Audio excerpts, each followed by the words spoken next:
This is the story of Gideon in Judges chapter 7, verses 1 to 25. The Midianites and their evil allies had gathered an army of 135,000 soldiers to rob the Israelites of their crops and food.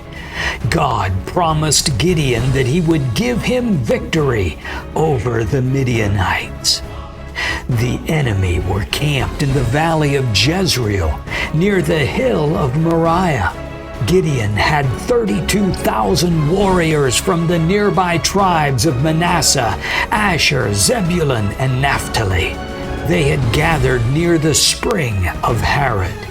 They were outnumbered by the soldiers of the Midianites by 4 soldiers to every 1 Israelite soldier.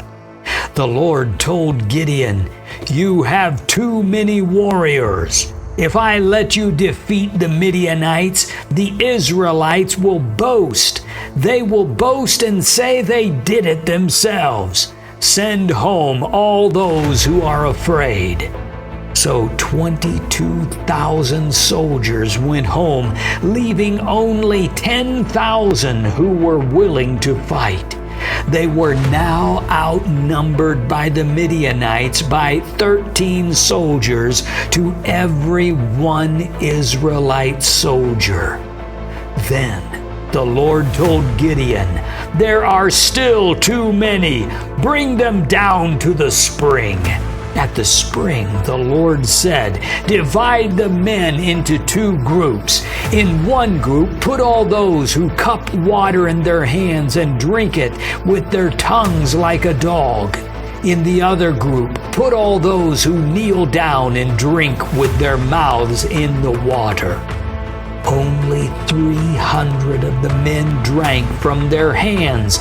God told Gideon, "These 300 men will bring victory. The others must be sent home." There were now only 1 Israelite soldier for 450 of the enemy soldiers.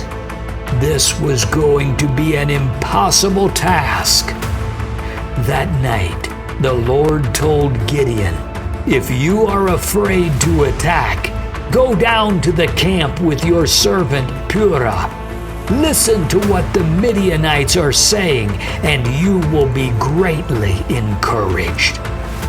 Gideon and Purah quietly crept up on the enemy just as a man was telling his companion about a dream. "In my dream, a loaf of barley bread tumbled down into the Midianite camp. It hit a tent, turned it over, and knocked it flat."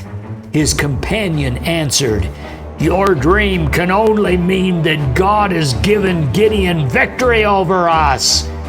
Gideon bowed and worshiped God, then returned to his camp.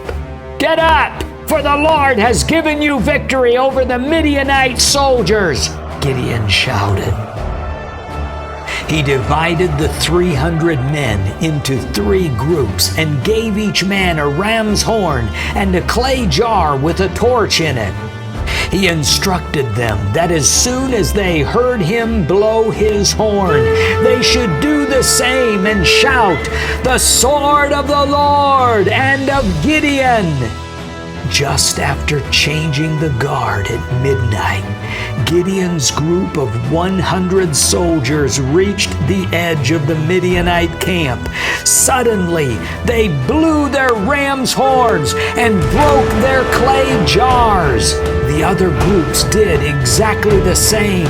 They held the blazing torches in their left hands, the horns in their right hands, and shouted, "The sword of the Lord and of Gideon." Each man stood still and watched as the Lord brought a great victory. God caused the Midianites to rush around in a panic. They began fighting among themselves with their swords and killing each other. Those who were not killed fled back to the river Jordan.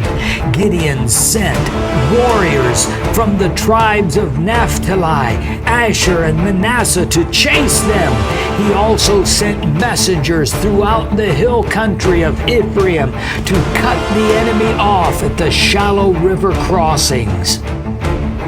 They captured Oreb and Zeb, the two Midianite commanders, and executed them. God had given a great victory because Gideon believed God.